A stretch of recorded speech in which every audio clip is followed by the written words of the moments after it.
Welcome back to our Economic Analysis channel. Today we're diving into a critical moment in US-EU trade relations that's reshaping global commerce. Let me share this fact. Trump's 20% tariff on EU goods was 10 times higher than what Europeans were charging us. On Liberation Day, former President Trump launched a sweeping tariff policy against America's trading partners, claiming it was about reciprocity. Let's break down what that means. Trump said he was matching other countries' existing tariffs on American goods, but the numbers tell a different story. Here's what many media outlets won't tell you. While the European Union had been charging an average of just 2% on American imports, Trump hit them with a 20% tariff. That's like responding to a paper cut with a sledgehammer. Our European friends tried to be reasonable. Last Monday, they proposed eliminating all tariffs on cars and industrial goods. 0. You'd think this would be music to a businessman's ears. But here's where things get interesting. During a White House press briefing, Trump rejected this offer, claiming the EU was formed to really do damage to the United States in trade. Before we dive deeper into how these tariffs are affecting European economies and their response, I want to point out something. We're approaching 1 million subscribers, and 72% of you watching haven't subscribed yet. If you appreciate this kind of detailed economic analysis without the usual media spin, consider subscribing to support our channel. Let's examine the real-world implications of these decisions and how they're affecting markets on both sides of the Atlantic. The data we're about to share might surprise you. Now, when we look at the actual calculations behind these tariffs, we find something fascinating. Instead of basing the rates on other countries' existing tariffs, as claimed, the administration used bilateral trade data. In a developing economic story that's raising concerns across European capitals, the impact of President Trump's aggressive tariff policies is beginning to crystallize, and the outlook isn't particularly rosy for our allies across the Atlantic. Let me break this down for you folks. The European Union is staring down the barrel of what analysts are calling a tariff tsunami, and the numbers are painting a worrying picture.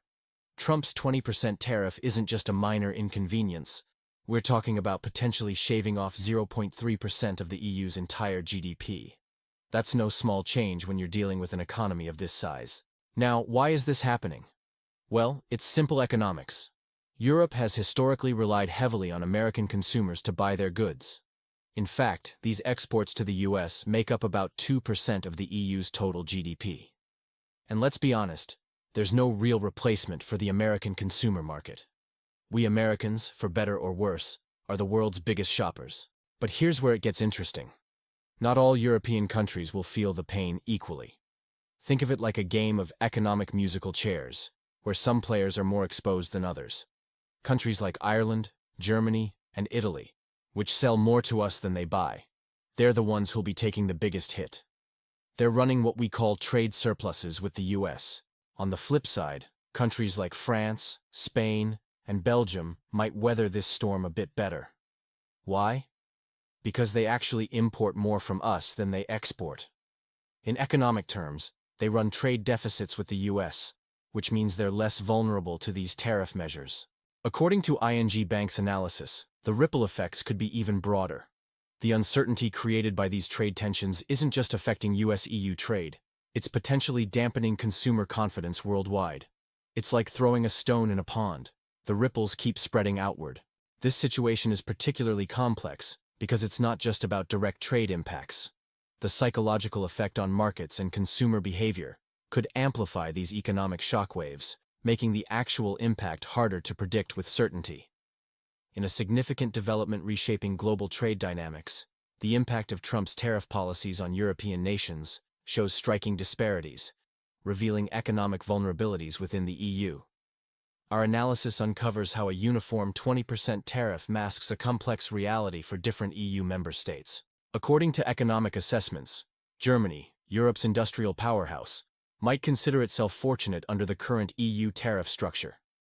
Had Trump's administration calculated individual country rates, Germany would have faced a 26% tariff. Ireland would have been confronted with a 42% tariff rate under individual calculations. The situation isn't straightforward. Several products, particularly pharmaceuticals, have received temporary exemptions. This benefits countries like Ireland, which exports €58 billion worth of pharmaceuticals and chemicals to the United States annually. These exemptions lower Ireland's actual tariff rate below the standard 20%, Manufacturing-focused economies like Slovakia face additional challenges. Earlier tariffs on European steel, aluminum, and automotive products mean these countries are dealing with effective rates above 20%. The broader implications extend beyond immediate economic impacts. There's growing concern about Europe's potential deindustrialization, as these tariffs primarily affect industrial sectors. This has sparked discussions about the future of European manufacturing capacity. These developments come at a time when global trade patterns are under strain from various factors, including tensions in the northern Black Sea region and other geopolitical hotspots. The varying impact of these tariffs on different EU member states highlights the challenges of maintaining unified economic policies within the European Union. Industry experts suggest these disparities could lead to internal tensions within the EU, as member states with different economic profiles face varying levels of impact. The situation continues to evolve, with European policymakers working to develop strategies that protect both national interests and collective EU economic stability. In a significant development reshaping global trade dynamics, analysis shows Trump's 54% tariff on Chinese goods could have unexpected consequences for European markets. Experts are tracking potential surge of Chinese exports being redirected to Europe, as manufacturers seek alternative markets to offset American losses. This creates a scenario where European businesses face increased competition, while consumers might benefit. Market analysts suggest cheaper Chinese products could help counter inflation in European markets, contrasting with the United States situation. From Brussels, we're following the European Commission's diplomatic efforts to prevent a trade war. Commission President Ursula von der Leyen, after meetings in Luxembourg, extended a 0-for-0 tariff deal on industrial goods to the American administration. Washington's response was discouraging. Trump dismissed the EU's proposal, demanding that Europe should pay the US a lot of money on a yearly basis. By Monday, he had rejected the 0-for-0 concept, leaving European officials to formulate alternatives. The economic pressures facing both sides of the Atlantic are clear. While Europe could benefit from deflation through Chinese imports, the US faces tariff-related disruptions, a weakening dollar, and rising import costs. This economic chess game plays out amid shifting global trade alliances. European markets, though concerned about Chinese competition, might find themselves in an advantageous position compared to American counterparts. The EU's ability to absorb Chinese exports while maintaining price stability could prove crucial in upcoming negotiations. Trade experts suggest this might strengthen Europe's position, despite Trump's dismissal of proposals. The question becomes whether this economic resilience will translate into leverage in future trade discussions. In analyzing the EU's strategic response to trade tensions, we're seeing a significant shift in approach to retaliatory measures against US policies. The current debate within EU corridors focuses on whether to target goods or services in their counter-response. Historical precedents, such as targeting iconic American products like Levi's jeans or Harley-Davidson motorcycles, have proven only marginally effective. While the European Commission is contemplating new tariffs of up to 25% on various US products, including soybeans and plastic goods, there's growing recognition that such measures might not sufficiently pressure Washington. The situation is complicated by internal EU dynamics. Member states pursuing their own interests create a complex web of exemption requests. France has expressed resistance to measures targeting bourbon whiskey, while Ireland seeks to protect dairy-related trade flows.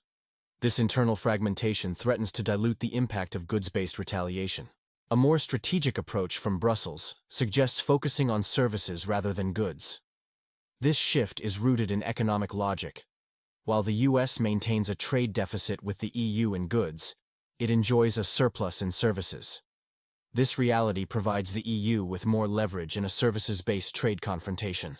The services sector presents an attractive target because it affects high-value industries, where the US holds significant interests.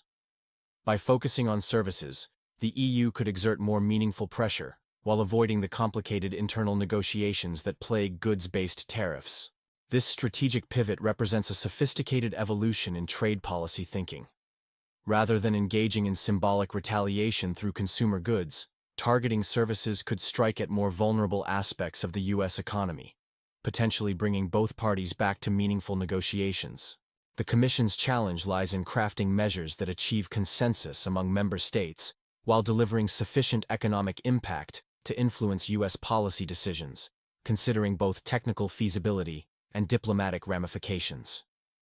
In a significant development in trade tensions between the United States and European Union, Brussels is considering deploying its newest economic defense tool, nicknamed the Trade Bazooka, against American tech giants. This comes as a response to the Trump administration's aggressive tariff policies. The Anti-Coercion Instrument, or ACI, represents the EU's most powerful economic weapon to date, allowing for targeted responses to economic pressure from foreign powers. However, implementing this measure isn't straightforward, as it requires substantial support within the EU's decision-making structure. For the Trade Bazooka to be activated, it needs backing from 55% of EU member states, representing at least 65% of the total EU population. While France and Germany have voiced support for this approach, the path forward remains unclear as several member states express reservations. According to Politico, when EU Trade Chief Maroš Šefčovič conducted an informal survey, the response was lukewarm. Only a small number of EU ministers showed enthusiasm for deploying the instrument.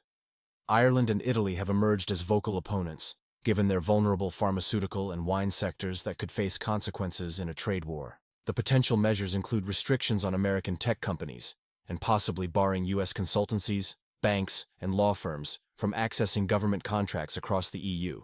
This situation has evolved into more than just a trade dispute. It's becoming a crucial test of European unity.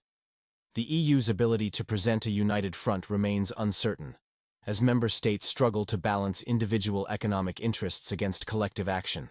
The challenge lies in finding a consensus that protects European interests while avoiding an escalation that could harm the economies the measures aim to protect.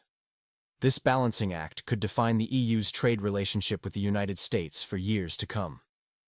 In today's political landscape, where international relations seem increasingly unpredictable, we're witnessing a remarkable series of events that deserve our attention.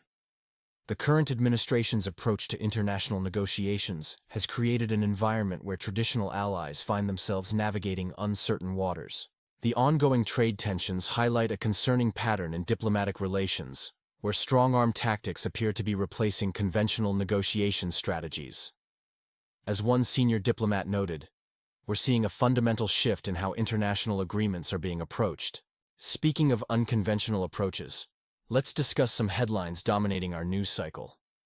Elon Musk has recently made waves by labeling his critics as security threats, while other tech moguls continue to shape public discourse. This brings us to our series, WTF USA, which examines these extraordinary political moments. The show takes a lighter approach to serious subjects, helping viewers understand the implications of social media spectacles and cultural phenomena. When we cover stories like Tesla's challenges or the tech industry's influence on policy, we break down complex issues into digestible segments. The series has resonated with viewers who appreciate our balanced approach to political analysis.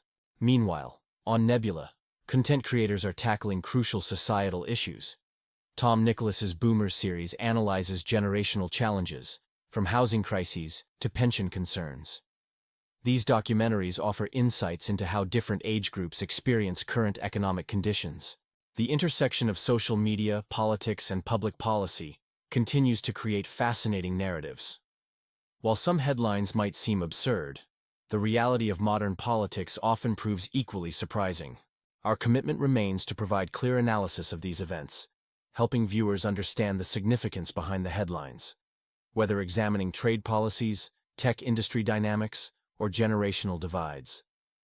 In today's media landscape, where thoughtful analysis often takes a back seat to sensationalism, I want to highlight Nebula, an independent streaming service owned by creators themselves, which has emerged as a refreshing destination for those who appreciate in-depth analysis and well-researched presentations. What sets Nebula apart is its impressive roster of content creators. You'll find familiar faces like Real Life Law, who breaks down complex legal matters, Wendover Productions with their fascinating deep dives, and Legal Eagle's expert analysis of law-related issues. Neo's unique perspective adds another layer to the platform's diverse content library. For those following our coverage of economic policies, international relations, and our analysis of Russia-related tensions, Nebula offers ad-free access to our complete catalog. Nebula subscribers often get early access to content before it appears on YouTube. We're offering an exclusive 40% discount to our viewers, bringing your annual cost down to just $36 or $3 per month. It's an exceptional value considering the content available. This platform represents a shift in how we consume news and educational content. Instead of algorithm-driven recommendations and intrusive advertisements, Nebula provides a clean environment for learning and understanding complex topics. Whether you're interested in international relations, economic analysis, legal matters, or any of our coverage, you'll find a home for thoughtful discourse on Nebula. The link to this special offer is in our video description below. Join us in supporting independent content creation while gaining access to premium, ad-free content that helps you understand the world around us. It's time to elevate your viewing experience and engage with content that matters. Remember, some stories deserve more than just headlines.